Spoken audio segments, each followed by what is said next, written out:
An injury and a problem in one place has the possibility to spread globally.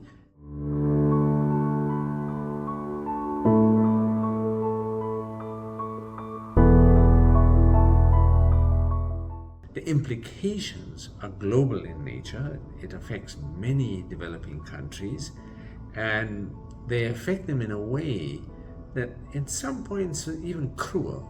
It wasn't intended to make the point that, oh, we have a change in direction and a change in priorities.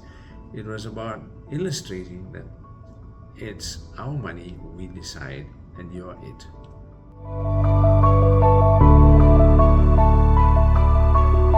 25 years ago, AIDS was a death sentence. If you had HIV infection and you happened to be born in a poor country, you were going to die because we couldn't afford the treatments.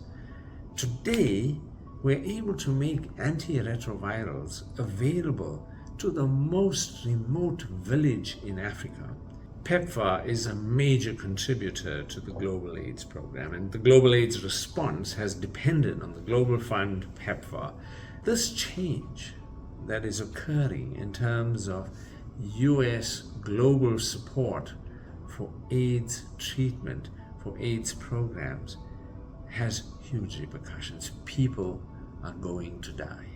People are going to get to a point where they cannot access treatment, and we are going to see a reversal in the gains that we have achieved over many years. And what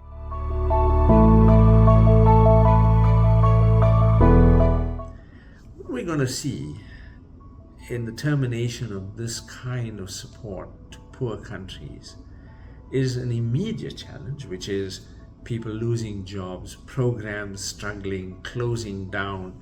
Those are the immediate issues. But the true impact of these funding cuts will only be seen in the next 2, 3, 4 years. Let me give you one example.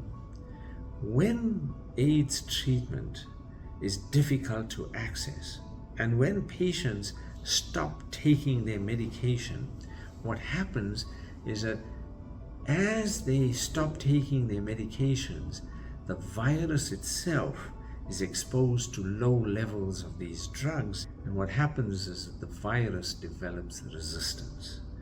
And of course, to treat drug-resistant forms of the virus is very expensive and unaffordable. As if it's not enough, we're seeing not just the programs involved being terminated, but now we're seeing the ability to measure the impact of those programs also being depleted. It's like a double whammy.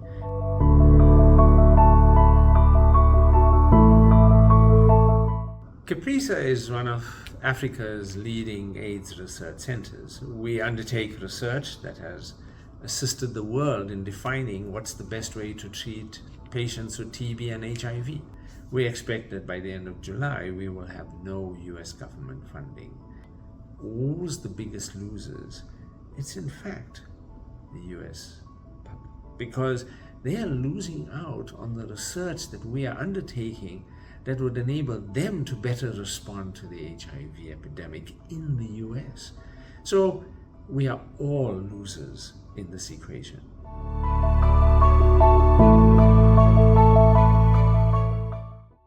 When faced with the current situation where there are threats being thrown all the time, that the temptation is to say, okay, I'm going to keep my head, below the parapet, so no one can see me, I'm not a target. I can't do that. It's not in my DNA, and I think for many people, it's not in their DNA. They believe in what is right, and they will stand up for what is right. And now is the time to do that.